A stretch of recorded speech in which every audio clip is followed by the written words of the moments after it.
Welcome to the Growing Food and Feeding People podcast. Whether you're a backyard gardener, a market gardener, or a small-scale farmer just starting out or a seasoned grower, this show is for you. Join us as we share tips and tricks, tactics and hacks for growing food for yourself, your family, and your community, as well as sharing stories here from the field and other growers and farmers making a difference in their local food webs. My name is Cody, and I will be your host, so let's get growing.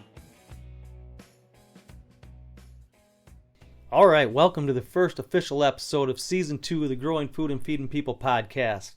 And I couldn't be more excited to be back. I tell you what, we are kicking off this season with a couple different series, one of them being all about companion planting. Because I truly believe that companion planting, A, is one of the most underutilized strategies in gardening today.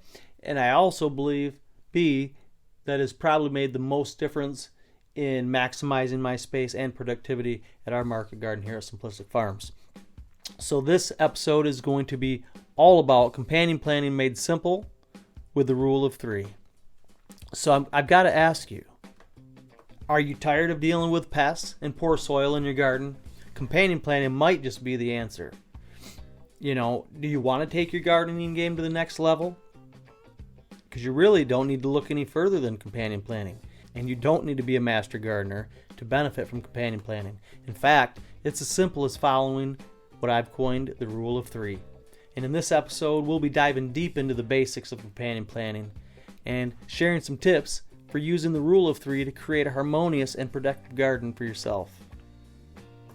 So, if you want to take your gardening to the next level, I believe companion planting might just be the answer.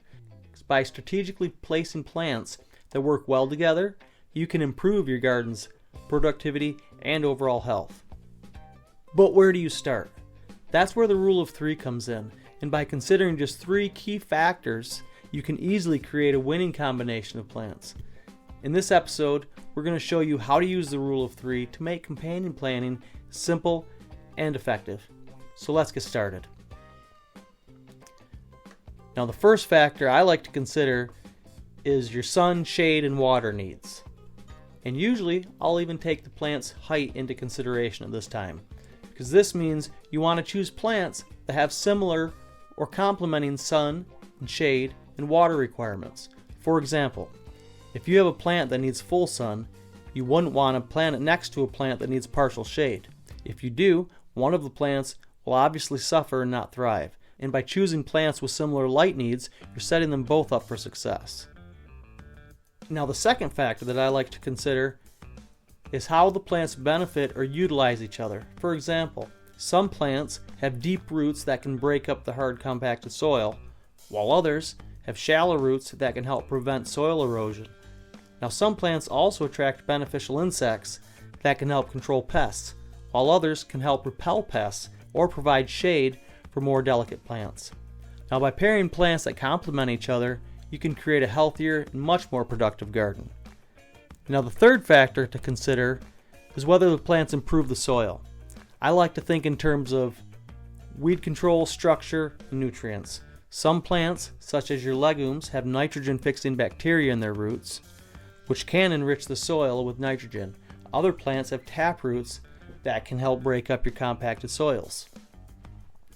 So now that we've covered the basics of companion planting and the rule of 3, let's dive a little deeper into some specific benefits and techniques that you can use to create a thriving garden.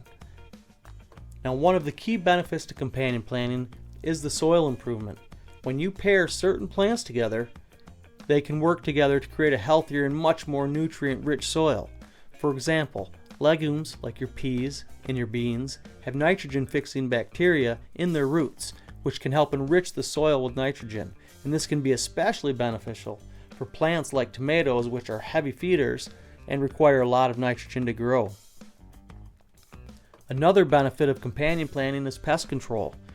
And by planting certain plants together, you can naturally repel pests and attract beneficial insects that can help control them. For example, planting marigolds with tomatoes can help repel pests like your nematodes and whiteflies while attracting beneficial insects and ladybugs and lacewings. Therefore, not needing to use any pesticides, right?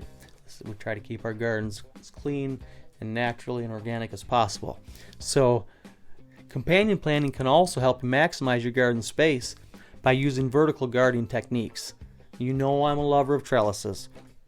I have several different kinds. I've done a whole video on 5 different types of trellises that we use. But by planting tall plants like corn or sunflowers with climbing plants like your beans and peas, just like in the Three Sisters method, you can create a natural trellis that allows the climbing plants to grow up and use less space on the ground. Now, another technique you can use with companion planting, and I think you should use it in your garden regardless, is crop rotation. By rotating your crops each season, you can help prevent soil-borne diseases and pests from building up in the soil. For example, if you plant tomatoes in the same spot every year, the soil can become depleted of nutrients and become more susceptible to disease and pests. And by rotating your tomato plants with other crops, like beans or peas, you can help keep the soil healthy and productive. Now, there are many different combinations of plants that can work well together in a companion planting environment. Here are just a few more examples, hopefully inspire your own garden creations. Rosemary, sage, and thyme. Now, these herbs are not only delicious in cooking, but they also work well together in the garden. Rosemary can help repel pests like cabbage moths and carrot flies, while sage can repel slugs and snails. And the thyme attracts beneficial insects like bees and hoverflies, which can help pollinate the other plants in the garden. Now, a second grouping is tomato, basil, and garlic. Now, this classic combination is not only delicious in Italian cooking, but it also works well in the garden. Basil and garlic can help repel pests like the aphids and spider mites, while tomatoes benefit from the extra nutrients provided by their companions. And the third grouping I've got for you is squash, nasturtiums, and radishes. Squash can benefit from the shade provided by the nasturtiums, which also attract beneficial insects like bees and hoverflies. And then the radishes can help break up the compacted soil, while also repelling pests like cucumber beetles. Now, as you can see, there are many different combinations of plants that can work well together in a companion planting arrangement. The key is to experiment with different combinations and find what works best for you in your specific garden environment, because just like everything I teach here, everything is contextual. It's contextual to your growing environment, to your growing zone, to your soil, to your weather. So you really want to do some experimenting, do some research, talk to other farmers and gardeners right in your local neighborhood and see what's working for them. Now, before we wrap up this part of the podcast, I do want to leave you with a few final tips for successful companion planting. Now, the first one we discussed, choose plants with similar sun, shade, and water requirements. That's always my go-to first one because it's very essential. Second, consider how the plants can benefit each other in terms of pest control, weed control, soil improvement, and space utilization. Third, don't be afraid to experiment with different combinations of plants and techniques like vertical gardening and crop rotation.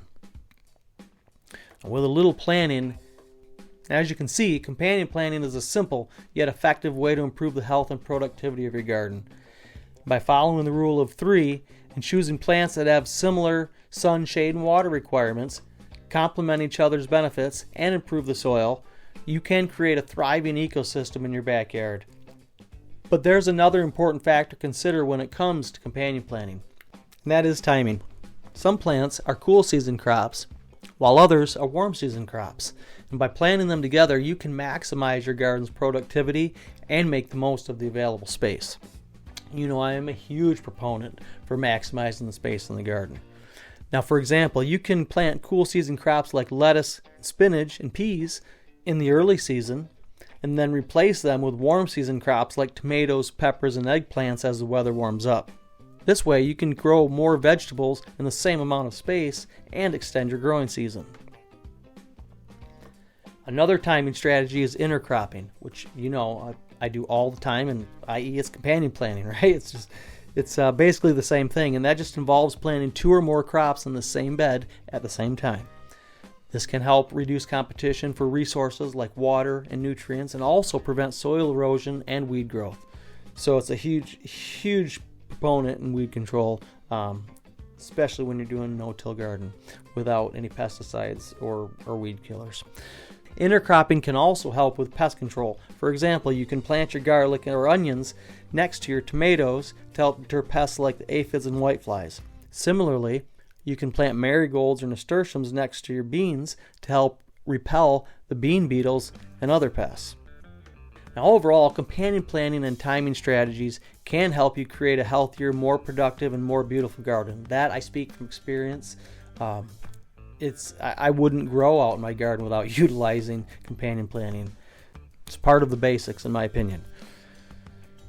So go ahead and experiment with different combinations of plants and timing strategies and see what works best for you in your area, under your context.